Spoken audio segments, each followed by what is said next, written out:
I've read all your comments from my previous video about NIPAH, and honestly, I understand why so many of us feel worried and suspicious. The US government left the WHO on January 22nd, 2026, and just 5 days later, on January 27th, the NIPAH virus suddenly broke out in West Bengal, India, with 5 confirmed cases, 2 nurses in critical condition. Hard to believe it's just a coincidence, right? Especially when you know that the WHO has put NIPAH on the top priority pathogen list with a mortality rate from 40 to 75%, and there's still no vaccine or treatment available. Airports across Thailand, Malaysia, Singapore, Hong Kong have all gone into red alert mode, screening passengers from India like we're in the middle of a medical horror movie. But before you think this is some kind of conspiracy, let me show you what science actually says about this virus. Because the truth is usually more complex than what we imagine, and sometimes it's even scarier than conspiracy theories. I'm going to show you why NIPAH appeared right now, who's behind it, and no, it's not the government, but a creature you can see every night in the sky. But first, let me introduce myself if this is your first time visiting my channel. If this is your first time on my channel, I'm Dr. Saul Whitman, Chief Medical Officer at Northern Institute for Society Wellness, with over 30 years treating thousands of patients with cardiovascular disease, atherosclerosis, stroke, and hypertension. And now, let's get into the video. Why NIPAH is appearing now. Many people think this timing is too perfect to be just a coincidence. But let me explain what most media outlets aren't telling you. NIPAH is not a new virus. It has existed in nature for thousands of years, and since 2001, Bangladesh has experienced 8 separate NIPAH outbreaks, while India has small sporadic cases almost every year. What makes this outbreak more severe is not because it was created in a lab or any political conspiracy, but because it happened right during winter, the time when fruit bats, the natural host of NIPAH, migrate south looking for food and land on fruit trees near residential areas. Research from the National Center for Biotechnology Information shows that bats in the Pteropus genus, also called flying foxes, carry the virus in their saliva, urine, and feces without showing any symptoms. Imagine it like this. Fruit bats are like a truck carrying dangerous cargo, but the driver is completely healthy and doesn't know what he's hauling, and every time they stop to eat fruit or drink date palm sap in Bangladesh or India, they accidentally leave the virus behind. Humans then drink fresh date palm sap or eat contaminated fruit, and that's how the virus jumps from bats to humans without any laboratory intervention. Who's behind NIPAH? So when you ask who's behind NIPAH, the answer is not Trump, not the WHO or any secret organization, but nature and climate change. I know, you're probably annoyed hearing me say this, but I want to tell you that I'm not siding with the government at all. I always stand with my patients because I understand how pharmaceutical companies are trying to squeeze money from older folks like us. Listen to my explanation and you'll see this answer makes complete sense. Because science doesn't care about politics, it only cares about the truth. A study published in the National Institutes of Health journal showed that when humans cleared forests to build large-scale pig farms in Malaysia in the late 1990s, they accidentally created the perfect environment for bats to land, eat fallen fruit into pig pens, and pigs then became the ideal intermediate host to amplify the virus. That's exactly why the first recorded NIPAH outbreak in 1998 in Malaysia killed 105 people and forced the government to cull over 1 million pigs. And this happened 20 years before Trump became president, so there's no way he could have created it. As for Bangladesh and India, the main transmission route is through fresh date palm sap, a traditional drink that locals often harvest at night when bats are active. A study from Johns Hopkins Bloomberg School of Public Health found that about half of NIPAH cases in Bangladesh spread from person to person, mainly through contact with patients' saliva, especially in families caring for sick relatives. This explains why 2 nurses in the current outbreak got severely infected, because they were caring for patients at a private hospital in Barasat without adequate protective equipment. Is NIPAH a bioweapon?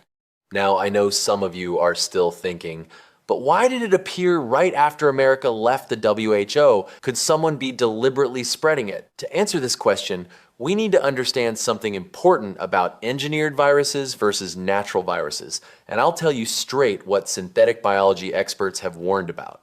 According to a report from the Combating Terrorism Center at West Point, lab-created viruses typically have distinctive features like modular edited genes, unusual drug resistance, or genetic structures unlike any natural strain. NIPAH has none of these characteristics. Its entire genetic sequence perfectly matches natural NIPAH samples collected from bats in Southeast Asia over the past 2 decades. Moreover, if someone wanted to create a bioweapon, they wouldn't choose NIPAH because it's too hard to control, doesn't spread efficiently through air, and only spreads strongly in healthcare settings or direct contact with bodily fluids. An ideal bioweapon needs to spread fast like flu, be stable in the environment like anthrax, and be easy to mass produce. But NIPAH doesn't meet any of those criteria. So the timing between America leaving the WHO and the NIPAH outbreak really is just an unfortunate coincidence. Symptoms and why NIPAH is dangerous. Now, let me explain why the WHO put NIPAH on their top priority list and why the mortality rate is so high. When NIPAH enters the body, it doesn't just attack the lungs like common respiratory viruses, but it also attacks the brain directly, causing acute encephalitis with symptoms like high fever above 100, 2 degrees F, severe headache, nausea, dizziness, and reduced reflexes. Imagine your brain is like a traffic control center, and NIPAH is like a group of saboteurs running in there, cutting electrical wires, breaking screens, and creating complete chaos within a few days.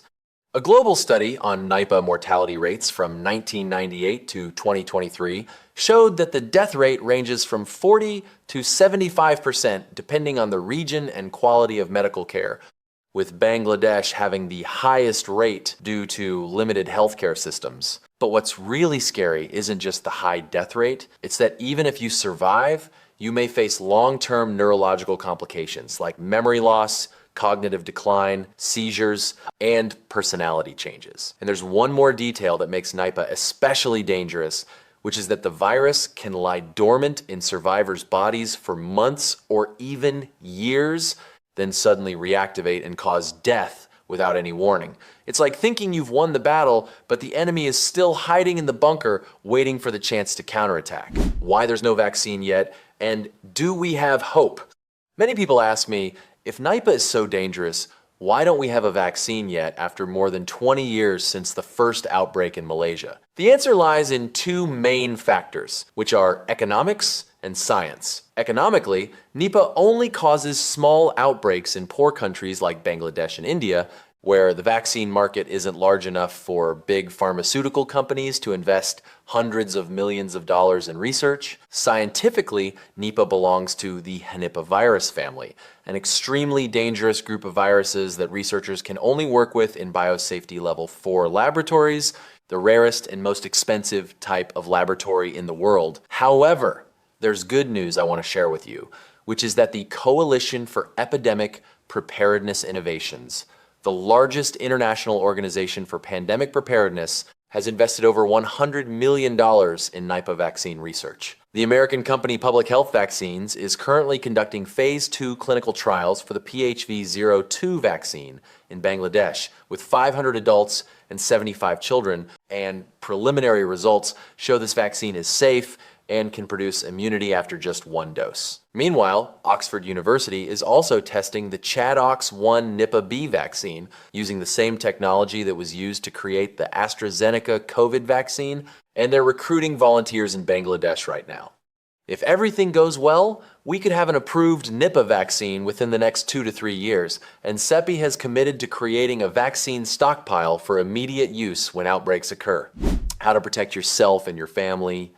Now, I know you're thinking, okay, Dr. Whitman, I understand what NIPAH is, and it's not a conspiracy, but I live in America. Should I be worried? The short answer is no. You don't need to worry too much if you don't have plans to travel to India, Bangladesh, Malaysia, or other Southeast Asian countries anytime soon. NIPAH spreads through bodily fluids of infected people or animals, or drinking contaminated raw date palm sap in areas where fruit bats live.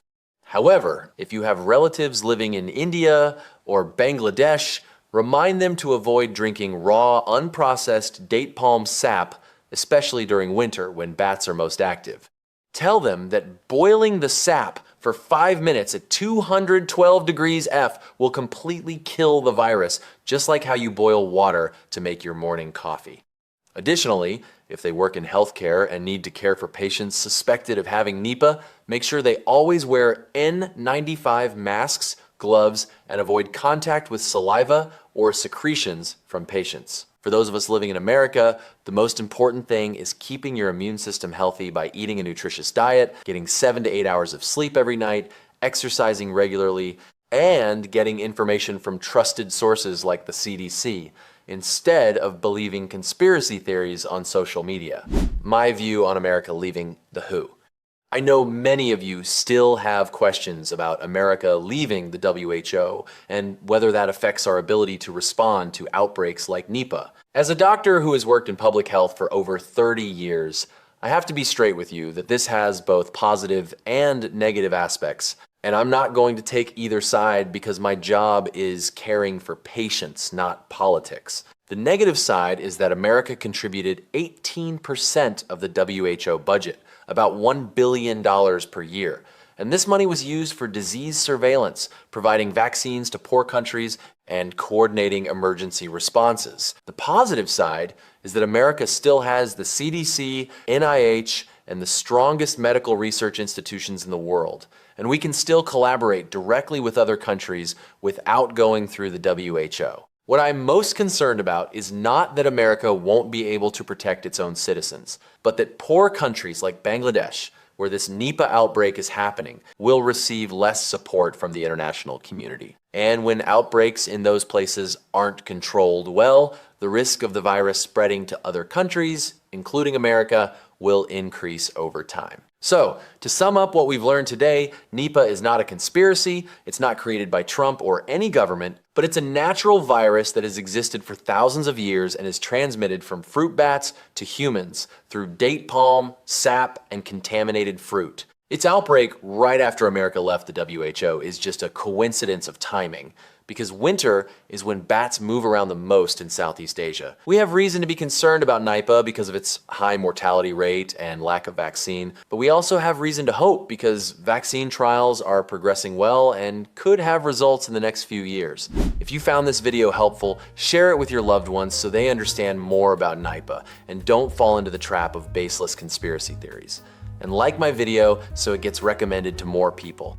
Don't forget to subscribe to the channel so we can meet again in the next health and medical advice for older adults.